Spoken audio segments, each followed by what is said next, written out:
Olá pessoal, boa noite, tudo bom? Como foi mencionado, né, nas aulas anteriores, a gente vai dar continuidade, né, à nossa aula de hoje, que foi dividida, né, a aula passada.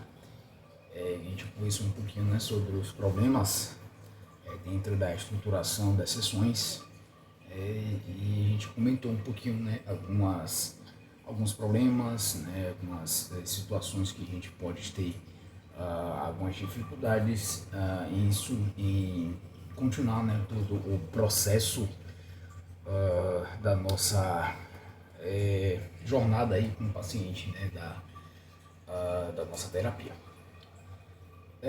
Antes de darmos início, né, à nossa segunda parte desse vídeo, né, para quem não me conhece, meu nome é Matheus, né, sou estudante de psicologia do 10º semestre. E hoje a gente vai dar continuidade, né, à nossa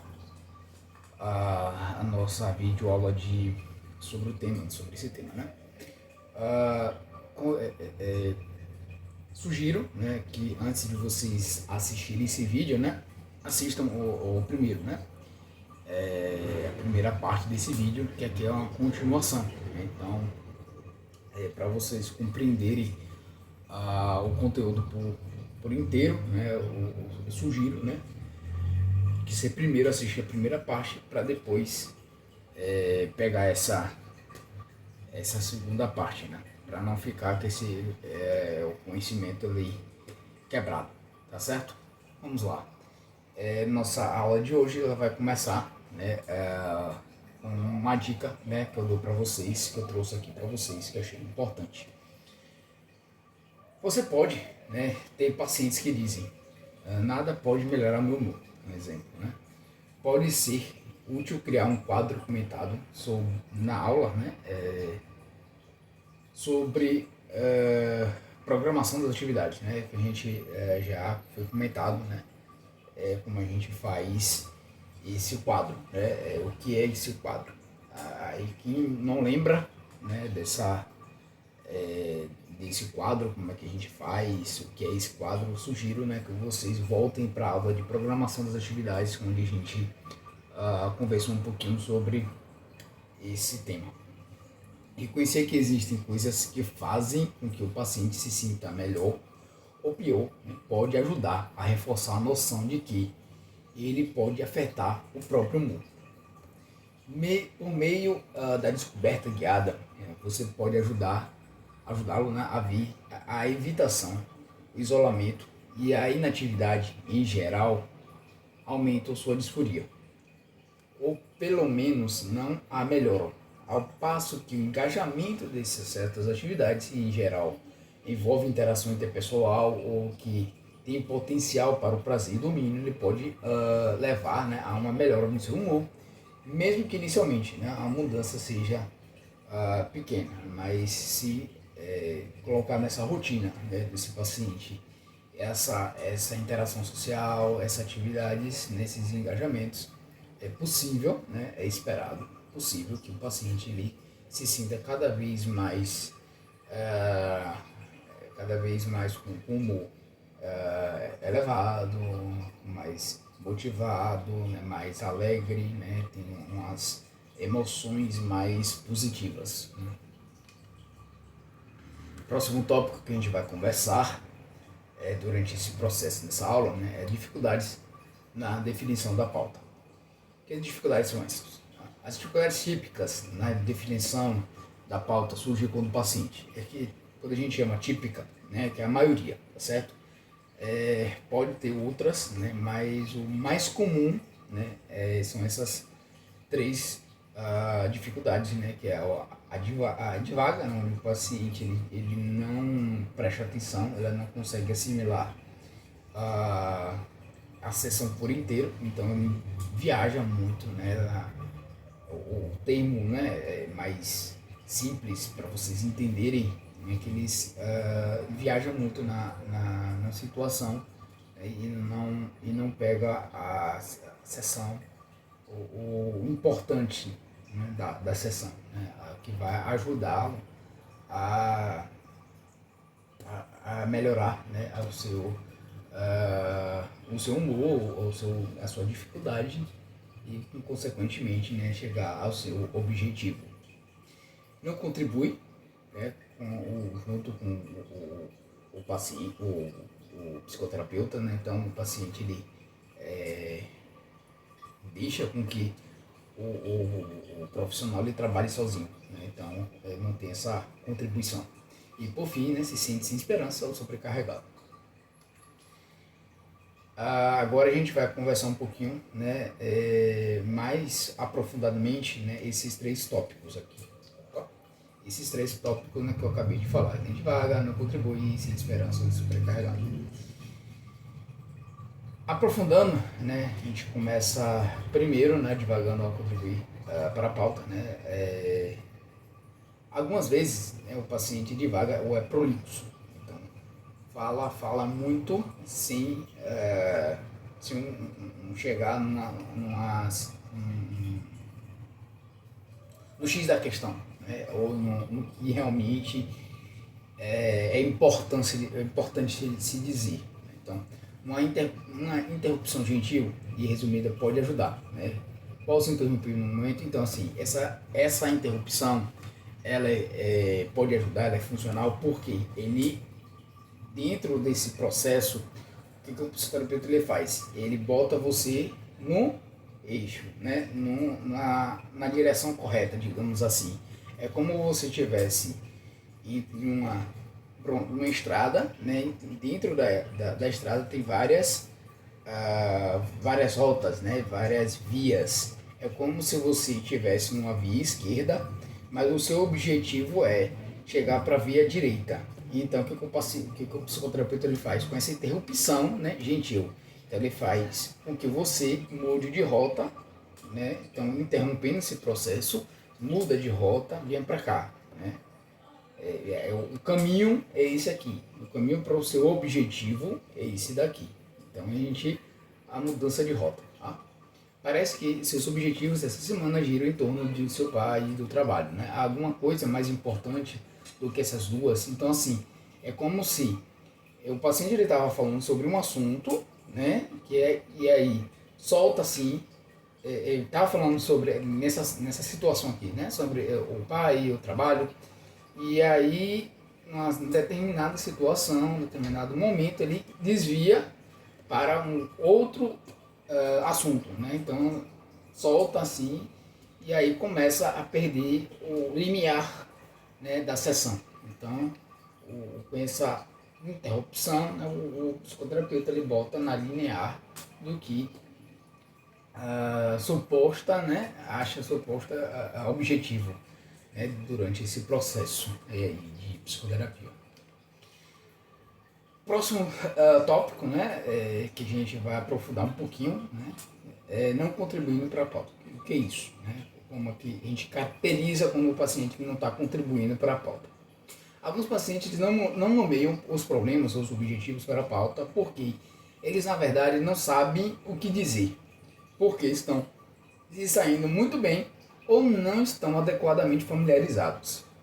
Se o paciente não está certo do que deveria entrar na pauta, você pode fazer uma ou mais das seguintes perguntas. Pegando uma cópia, né, dos objetivos do paciente, né, há alguma coisa nesta lista sobre a qual você gostaria de falar? Em quais aspectos você gostaria que os próximos dias fossem melhores? Como você quer se sentir na próxima semana, quando estiver de volta? O que você precisará fazer para essa semana para você sentir assim? Você quer falar sobre um objetivo ou um problema específico? E por fim, em que momento da semana passada foi mais difícil para você? Então perceba que aqui a gente está colocando o controle, né, da sessão para o paciente, né? Então, assim, a gente não tem a ajuda do paciente de forma voluntária, a gente meio que força, né? Força de forma cordial, né? De forma amigável, mas chamando a atenção do paciente. E aí que você quer fazer? Né? Ajudando o paciente a tomar a rédea, né, da sua sessão. Você também pode examinar as causas de sintomas que o paciente preencheu naquele dia e ver quais estão elevados. Né? Se ele não precisar de ajuda adicional para trabalhar em direção aos seus objetivos, você pode focar na prevenção de recaída. Próximo tópico, né, que a gente vai conversar nessa nossa aula de hoje é sentindo-se sem esperança e sobrecarregado. O último tópico que a gente vai aprofundar mais, né, naquelas dificuldades que eu trouxe para vocês. Pois bem, um terceiro problema de definição da pauta, né, surge quando o paciente se sente sem esperança e sobrecarregado. A seguir, trago um exemplo, né, de psicoterapia jurídica com seu paciente Maria, onde a psicoterapeuta tenta convencer, né, Maria num modo de solução dos seus problemas. Psicoterapeuta lendário, né? Maria, em que objetivos você quer trabalhar hoje? O paciente responde: não sei, estou muito sobrecarregada, acho que nada disso vai me ajudar. O psicoterapeuta indaga novamente: você acha que falar sobre seus problemas e objetivos não vai ajudar?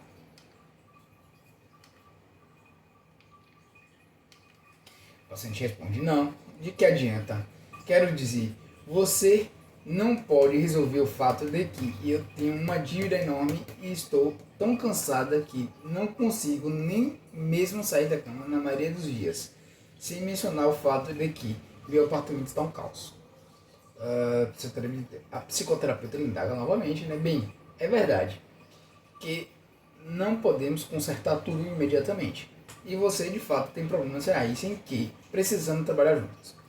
Agora, se tivermos tempo para trabalhar em apenas uma coisa hoje, qual delas acha que ajudaria mais que as outras? Então, assim, focando, né, um problema de cada vez. Né? Uma das formas, né, de a gente ajudar o paciente nessa situação é, certo, você tem vários problemas reais, né, bastante, né, que a gente precisa trabalhar.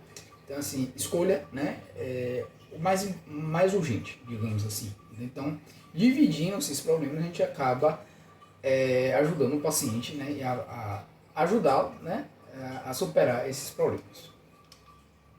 O paciente responde: não sei, eu cansado talvez, se eu conseguisse dormir melhor, talvez pudesse fazer minhas coisas.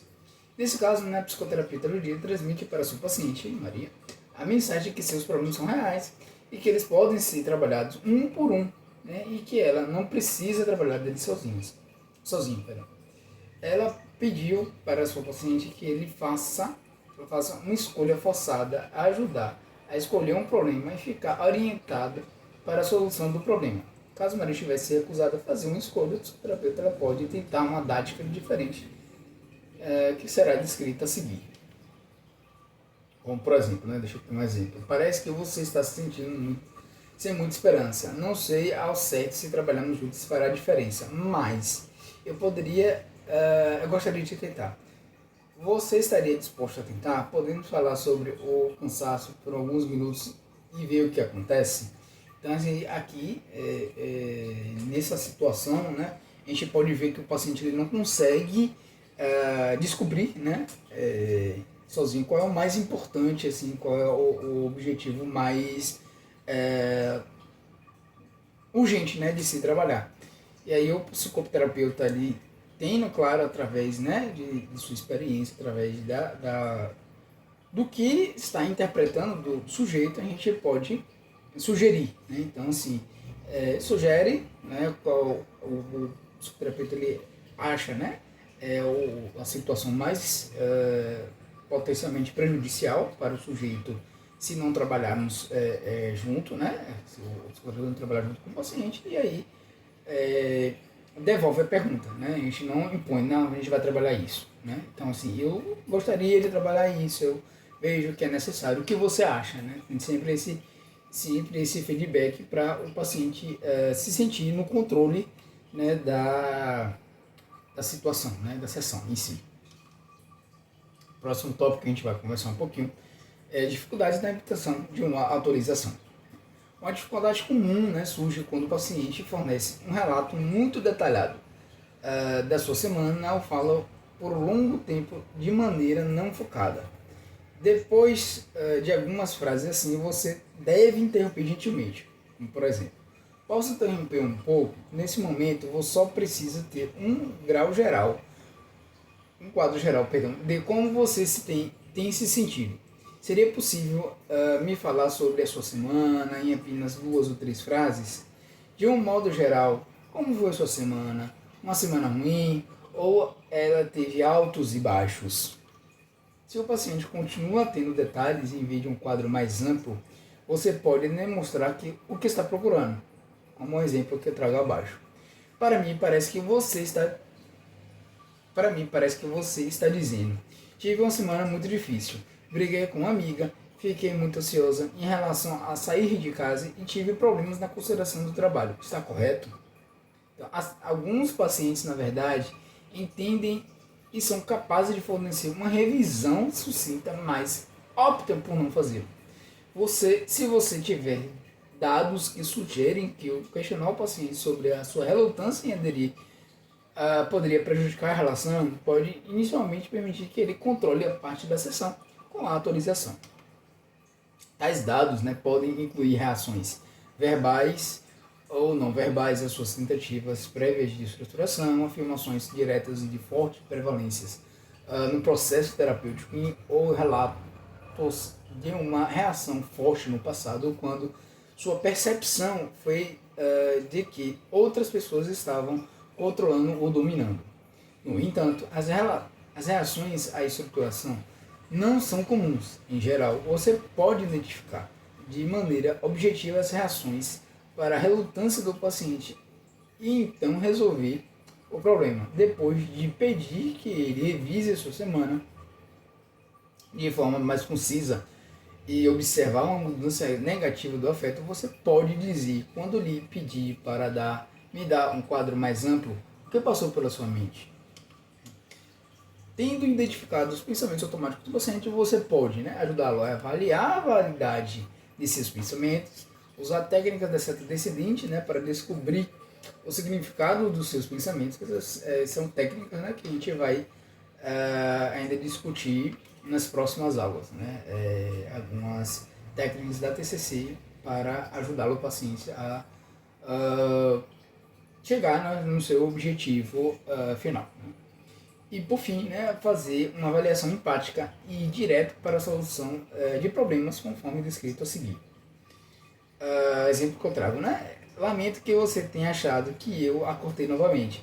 Posso ver que você tem muitas coisas na sua mente. Gostaria de ouvi-lo a respeito. Você quer continuar com a atualização agora ou devemos colocar a atualização para da semana na pauta? Só quero garantir que saberei quais são os problemas sobre os quais você quer falar hoje. Nessa última opção, costuma ser melhor do que ajudar o paciente a avaliar seus pensamentos no momento, se ele estiver particularmente incomodado. Expressando sua preocupação e exposição em se comprometer, em geral é possível modificar a percepção do paciente de que você está sendo muito controlador. Próximo tópico que a gente vai conversar nessa aula: dificuldades na revisão do plano de ação. Um problema típico surge quando o terapeuta, em sua ânsia de obter itens para a pauta do paciente, não lhe pergunta sobre o seu plano de ação. Você terá mais chance de se lembrar de perguntar sobre o plano de ação se mantiver isso como um item padrão na pauta e se revisar suas anotações da terapia na sessão anterior, antes que o paciente entre em seu consultório. O problema oposto surge algumas vezes quando o terapeuta revisa os planos de ação não relacionados à angústia do paciente naquele dia em muitos detalhes, antes de se voltar para os tópicos da pauta do paciente. Algumas dificuldades na discussão dos itens da pauta. A seguir, trago alguns problemas dessas dificuldades na discussão da pauta, que são: discussão não focada em ou tangencial, ritmo ineficiente, não fazer uma intervenção terapêutica e, por fim, dificuldades em saber como resolver o problema de um paciente. Agora a gente traz essas dificuldades, né, mais aprofundadas, certo? E a primeira dificuldade que eu vou trazer mais aprofundada na discussão não focada. O que isso quer dizer? Nesse problema costuma surgir quando você não consegue estruturar a discussão apropriadamente por meio de interpretação gentis, guiando o paciente de volta para o problema em questão. Quando você não enfatiza pensamentos automáticos essenciais e quando você não faz resumos com frequência. Próximo, dificuldade que vai abordar mais aprofundadamente, é ritmo ineficiente. O ritmo costuma ser um problema quando você leva tempo demais ou de menos discutindo um item da pauta. Alguns terapeutas subestimam quantos problemas ou objetivos podem ser discutidos durante uma sessão de terapia. É preferível priorizar e, então, especificar 2 itens, ou possivelmente um terceiro, para discutir durante uma sessão. Sobretudo se você for um terapeuta cognitivo comportamental iniciante. Juntos, você e o paciente devem monitorar o tempo e decidir colaborativamente o que fazer se o tempo estiver se esgotando.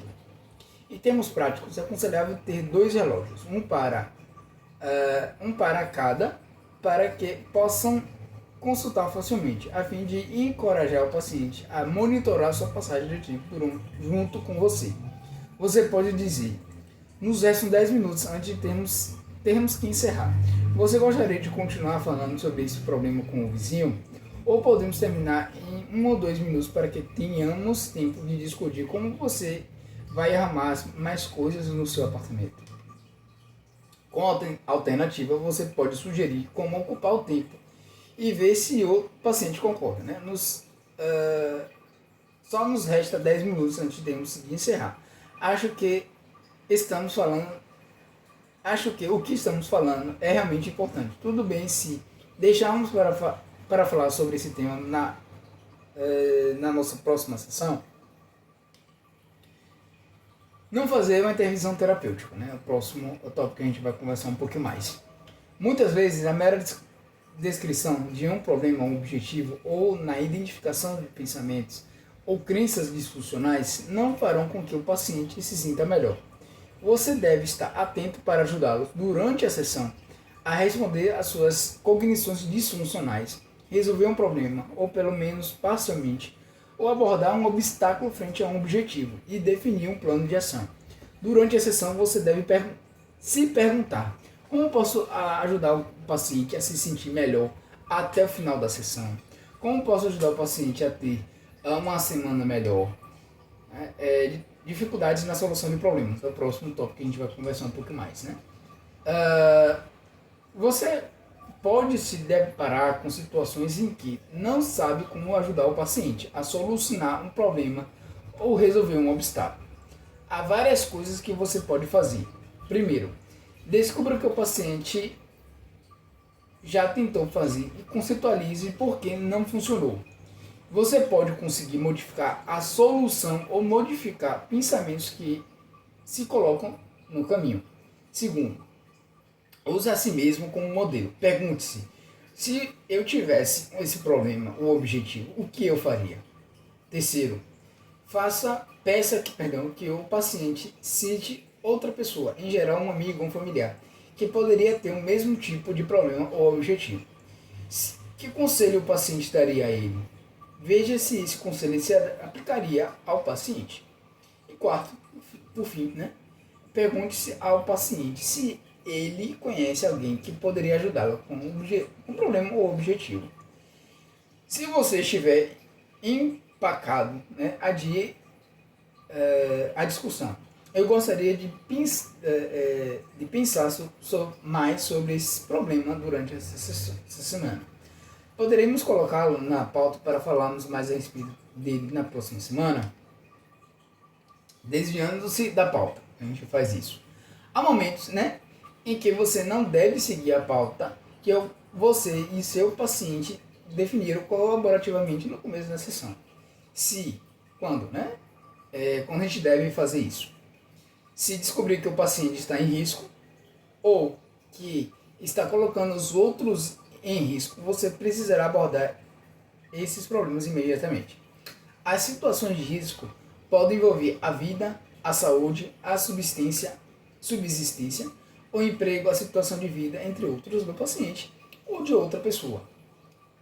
Segundo, se identificar que o paciente está tão angustiado com o problema que não consegue focar no que vocês estão discutindo atualmente, você pode precisar falar sobre o problema angustiante. Terceiro, se avaliar que o cumprimento da pauta pode prejudicar a relação terapêutica, você precisará colaborativamente retomar o caminho com o paciente. E por fim, se surgir um problema que seja mais urgente do que os itens da pauta, ou determinados itens da pauta se revelam relativamente sem importância ou não foram prementes, você precisará abordar um problema ou objetivo diferente. Os pacientes, em geral, seguem a estrutura que você propõe, mas, de vez em quando, eles fazem objeções, especialmente se você não apresentou uma justificativa suficientemente forte. Você se mostra como muito controlador ou não colaborativo. Eles acham que discutir o passado no início do tratamento é essencial e, por fim, fazem questão de falar livremente sobre o que passa pela sua mente durante a sessão. E o que fazer? Pois bem, acima de tudo, você precisa comprometer o paciente para que ele retorne ao tratamento na próxima sessão. Poderá ser necessário passar algum tempo falando sobre o que ele acha que ajudará mais. Se você julgar que tentar persuadir o paciente a aderir à sua pauta colocará em risco esse engajamento no tratamento essencial, no começo pode sugerir dividir o tempo da terapia. Se ele protestar, você pode passar a sessão fazendo o que ele quiser. Na sessão seguinte, você descobrirá se fazer isso o ajudou a se sentir significativamente melhor durante a semana. Se não ajudou, ele poderá estar mais motivado a passar pelo menos parte da sessão discutindo o que você acha ser importante para ajudá-lo a se sentir melhor. Quando o paciente está angustiado perto da sessão, que é o próximo tópico que a gente vai conversar. Quando o paciente está perturbado perto da final da sessão, porque vocês não tiveram tempo suficiente para discutir plenamente um assunto, você pode mudar a conversa para algo mais positivo. A seguir, trago um exemplo na psicoterapia da Judite com sua paciente Maria sobre o que fazer se seu paciente ficar angustiado perto do final da sessão. A psicoterapia indaga, Maria, vejo que você está incomodado com isso. Podemos falar sobre isso na próxima sessão? Não quero que você saia dessa sessão se sentindo assim. A paciente respondeu que a psicoterapeuta indaga novamente. Tudo bem se falarmos sobre alguma coisa mais leve? Conte-me sobre seu sobrinho e que ele está interessado ultimamente. Conforme discutimos nessas aulas anteriores, certifique-se de reforçar o paciente positivamente sempre que ele lhe dá feedback negativo. Depois conceitualize e planeje uma estratégia. A psicoterapeuta indaga novamente. O que achou da sessão de hoje? Houve alguma coisa que eu entendi errado? Ou que disse algo, ou eu disse algo que incomodou? O paciente responde: acho que você não percebe o quanto é difícil para mim organizar as coisas. Eu tenho tantas responsabilidades e tantos problemas. Para você é fácil dizer que eu devo me concentrar no que está correto, bem na minha vida, e me esquecer de tudo. O que está acontecendo com minha mãe, por exemplo. A psicoterapeuta indaga novamente: que bom que você me disse isso, e lamento que tenha tido essa impressão. O que eu pretendia expressar era que eu percebo que você está muito angustiado pelo problema com sua mãe. Eu gostaria que tivéssemos tempo para falar sobre isso, mas, enquanto isso, houve alguma coisa que eu disse ou fiz que a levou a achar que eu estava sugerindo que vocês simplesmente esquecessem tudo a esse respeito. A gente faz esse recorte, né? Resumindo, né, a nossa aula de hoje, né, terapeutas em todos os níveis de experiência encontram dificuldades, né, na estruturação das sessões com determinados pacientes. Isso é totalmente normal. Tá? É importante especificar o problema então, né, conceitualizar o porquê o problema está acontecendo. A revisão cuidadosa das gravações de sua sessão pode ser valiosa na identificação e na posterior solução desses problemas. Um relato mais extenso de como conceitualizar e modificar os problemas que os pacientes apresentam na sessão, juntamente com os com os vídeos das sessões de terapia, pode ser encontrado, né, em um consolário sobre os transtornos de personalidade. Aí eu trago o link aí que vocês podem encontrar nesses vídeos, tá certo? E aqui a gente encerra a nossa aula, né, com essas perguntas que eu deixo para vocês de reflexão. Porque às vezes é importante interromper o paciente. Que pensamentos automáticos você pode ter que poderiam impedi-lo de interromper gentilmente seu paciente? E como você pode responder a esses pensamentos? É isso, pessoal. A gente encerra a nossa aula por aqui. Deixa aí meu e-mail, né, que é uma forma que vocês têm de entrar em contato comigo. Podem usar esse e-mail para tirar dúvidas, fazer sugestões que vocês queiram fazer, trazer novos temas, né, que vocês tenham curiosidade que eu possa estar gravando para, né, ajudá-los vocês da melhor forma possível, né? Esse é o meu papel aqui. No mais, espero que vocês tenham gostado, né, desse conteúdo, que tenha ajudado aí vocês nesses desafios aí, né, de ajudar seus pacientes a concluir, né, os seus objetivos. Mas espero que vocês tenham, sim, né, entendido, compreendido, né, e ajudado vocês nesse processo. Tá certo? Mas agradeço aí a colaboração e até o próximo vídeo. Fui!